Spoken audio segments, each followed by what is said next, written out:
Hello and happy Monday, everyone. It is good to be with you tonight for a devotional.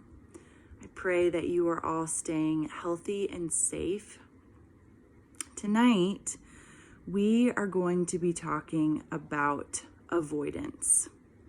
Avoidance and escapism. Now, raise your hand at home if there is something that you have been avoiding lately. Raise your hand if you're one of the folks who loves to practice escapism. I am guilty of both.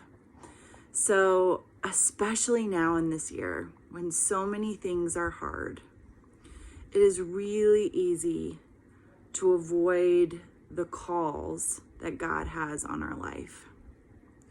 And they can be little calls like, hey, you should go and check on your neighbors, your physical next door neighbors. Maybe give them a call. Maybe go introduce yourself to the neighbor next door. That could be a call. Another call could be, hey, you need to have that difficult conversation with somebody. It's time. You need to make time for it, pray over the conversation, and you need to have it. Maybe God has really been calling you during this time of quarantine to go back to school, or to start a new career, or to embark on a new endeavor of some kind.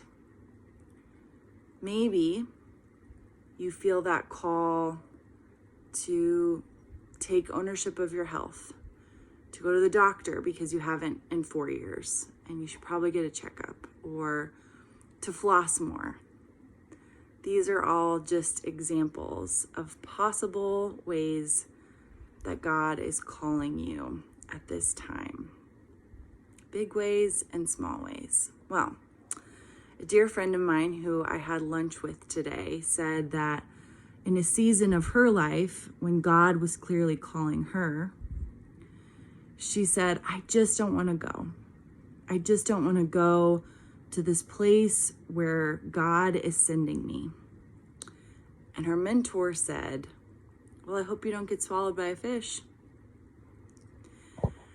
That is referring to the story of Jonah. So many of you know the story of Jonah, and I want to read you Jonah Chapter 1 to refresh your memory of another man who was avoiding God, escaped, and was swallowed by a fish. Jonah 1 says, the word of the Lord came to Jonah, son of Amittai. Go to the city of Nineveh and preach against it, because the wickedness has come up before me. But Jonah ran away from the Lord and headed for Tarshish. He went down to Joppa, where he found a ship bound for that port. After paying the fare, he went aboard and sailed for Tarshish to flee from the Lord. Then the Lord sent a great wind on the sea, and such a violent storm arose that the ship threatened to break it up. All the sailors were afraid, and each cried out to his own God, and they threw the cargo into the sea to lighten the ship. But Jonah had gone below deck, where he lay down and fell into a deep sleep. The captain went to him and said, how can you sleep? Get up and call upon your God. Maybe he will take notice of us, and we will not perish. Then the sailors said to each other, come, let us cast lots to find out who is responsible for this calamity. They cast lots, and the lots fell on Jonah. So they asked him, tell us who is responsible for making all this trouble for us. What kind of work do you do? Where do you come from? What is your country? From what people are you? Jonah answered, I am a Hebrew, and I worship Yahweh the Lord, the God of heaven, who made the sea and the dry land. This terrified them, and they asked, what have you done? They already knew that he was running away from the Lord because he had told them so. The sea was getting rougher and rougher, so they asked him, what should we do to make the sea calm down? Pick me up and throw me into the sea, Jonah replied, and it will become calm. I know it is my fault that this great storm has come upon you." Instead, the men did their best to row back to land, but they could not, for the sea grew even wilder than before. Then they cried out to God, "Please, Lord, do not let us die for taking this man's life. Do not hold us accountable for killing an innocent man, for you, Lord, have done as you pleased." Then they took Jonah and threw him overboard, and the raging sea grew calm. At this, the men greatly feared the Lord and offered a sacrifice to the Lord and make vows to him. Now the Lord provided a huge fish to swallow Jonah, and Jonah was in the belly of the fish 3 days and 3 nights. So the story of Jonah is one of my favorites because Jonah was really sassy and Jonah kept it real. Jonah was not like some of the men and women in the Bible who were incredibly obedient, seemingly all the time. Jonah really struggled. He was avoiding the conflict he needed to go and do. He was avoiding wanting to go and speak to the people in Nineveh. He had bad blood there. And so he escaped physically. Now, escapism for us, I would say, in a global pandemic would look like binge watching Netflix for 12 hours. That would be escapism. Netflix is great, television is great, but 12 to 16 hours of it, maybe we're escaping reality. Video games. Video games are wonderful. My husband actually has a video game ministry, but playing video games nonstop is not healthy and it's not good. There's all kinds of ways we can escape. Some of us, myself included, escape in our minds and we start planning trips that we know we can't take. 1, because it's not safe. 2, because most places won't accept Americans. And so we dream and we fantasize. That's escapism. Escapism and avoidance at its best. We're not Jonah. We're probably not going to get swallowed by a fish when we flee from the call that God has upon us. But we won't be fulfilled either. We won't walk in that goodness and that deep passion, that knowingness that we are right where we need to be if we don't say yes to the call.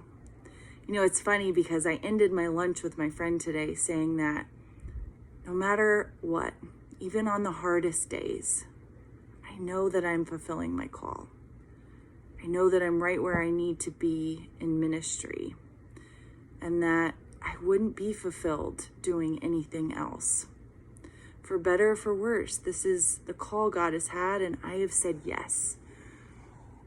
So my question for you is, are you like Jonah right now? Are you kind of throwing a fit, maybe a pity party in the belly of a fish, metaphorically? Are you avoiding something or someone and spending way too much time escaping reality? You know, this year it's so easy for us to think back to the good old days, like 2019, when we could fly on a plane safely and ease-free, and the only thing we were worried about was the peanuts. We can absolutely fantasize and dream about the next couple years and praying for a vaccine, hoping that things will get better, and just dreaming of all the wonderful things that we can do. Well, we are here, loved ones. We are here. The time is 10:03 p.m. The date is October 12th, 2020. We are here. So my invitation to you is to be here now. Don't escape. Don't avoid. Don't spend the rest of this year dreaming it away, or comparing it to years before, or wishing you were somewhere else. Because today is the day that is a gift from God. Today is still the day that the Lord has made. So pandemic or not, we should rejoice and be glad in this day. I hope and pray that you will think this week about the things that you know deep down you should be doing. The things that are best for you, for the people around you. And I pray that you will have the courage, the wisdom, and the strength to walk into those hard things and to say yes to God's call. Amen.